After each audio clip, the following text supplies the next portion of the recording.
Have you ever been asked why your accent sounds so strange? Or has anyone ever looked at your name and questioned what language it is and if you actually speak the language? Actually, even worse, has anyone ever told you you don't look like your nationality? You may relate, you may not relate, but this is something that I've had to journey through and explore and explain to myself before having to explain it to my friends and family. And I would like to take this opportunity to help you fully understand what that means and what it means to be a transnational. Hi, my name is Tanya Masari, and I am going to be walking through this journey of transnationalism and transnational identity. And I promise I'll try to limit the amount of complicated words I use, or at least we can begin by breaking them down so that you fully understand what you're getting into. In this series, we're going to talk about language and accents, we're going to talk about culture, beliefs, and belonging, we're going to talk about sociality and media, and it's going to be so interesting. And by the end, I assure you, you are going to feel either seen, understood, or you're finally going to understand why your cousin acts weird or your friend sounds funny. And I think this is just going to be so much fun. And the best part is, I'm not doing this alone. I will be joined by a panel of experts in these categories who will help us understand what it means from an academic standpoint, and also an amazing large group of participants who are volunteering their personal stories and how they understand their transnational experience. Welcome to Transnational Identity, the Docuseries.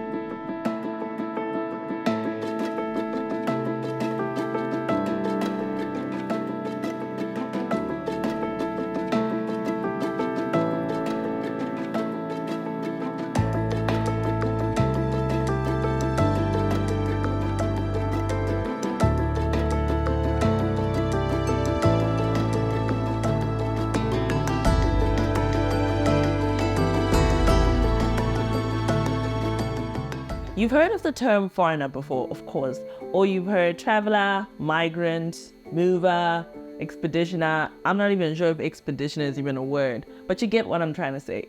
For millions and hundreds of years, human beings have been on the move, and for us to be the human beings we know and love right now, we had to move from one place to the other. But taking all of that into consideration, you have to realize that you can't expect the person who moved from point A to be the same person who arrived at point B.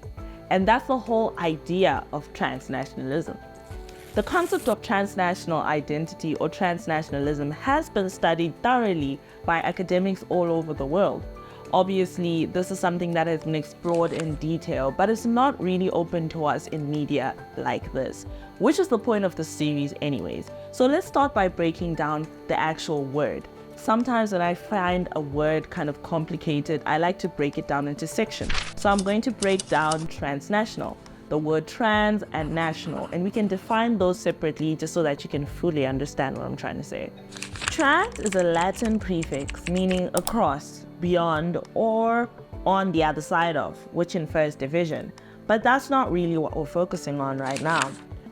We are focusing on the division of something, but ultimately we're focusing on how the combination of these divisions leads to this identity. Does that make sense? Okay, now let's focus on the national part. National is an adjective noun which means relating to the whole of a country or nation rather than be a part of or another nation.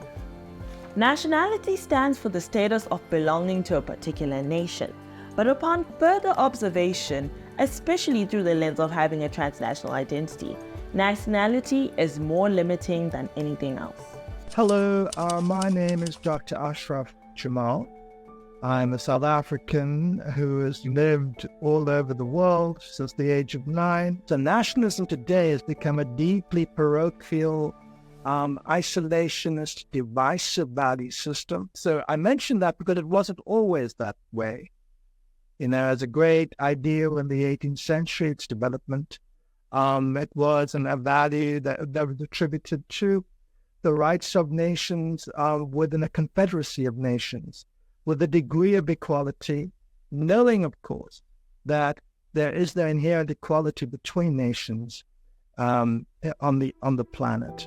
By definition, nationality just means belonging to another nation, if we're really to paraphrase it. But then if we're talking about nations and borders, those are just imaginary lines that we drew up, not even to mention the scramble for Africa, where they literally took Africa like a piece of pie and sliced it up amongst themselves. But let's not get into the history of colonization.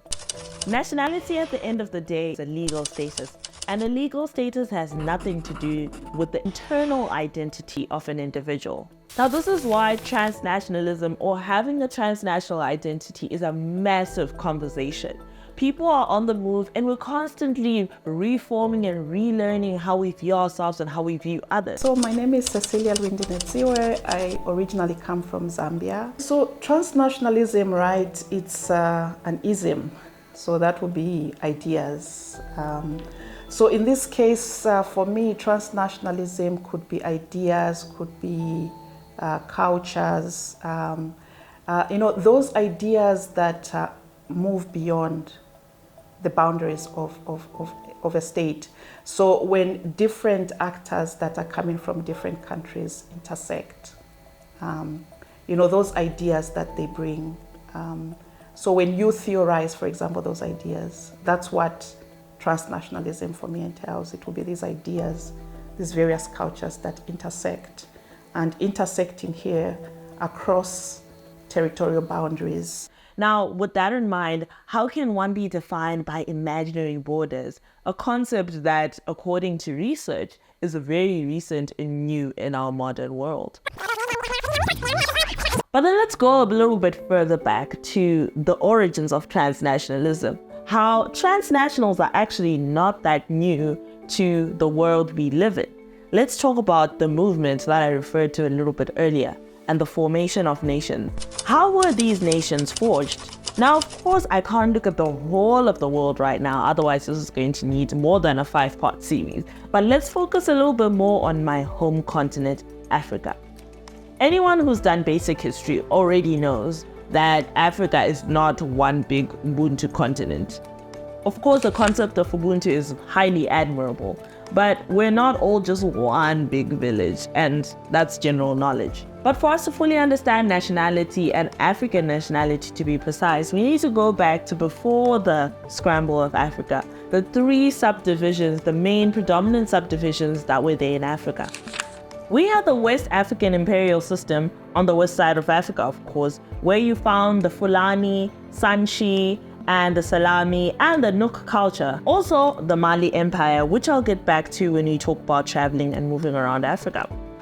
Then, the east side of Africa, we had the Christian Ethiopian kingdom, the Kingdom of Astium. And if you're a historian enthusiast like myself, this is part of Africa that the British struggled with colonizing the most. Then we have my home state, the Great Zimbabwe Empire, of course, where you found the Lunda Empire, the Congo Empire, and many more. All these were just categories in Africa.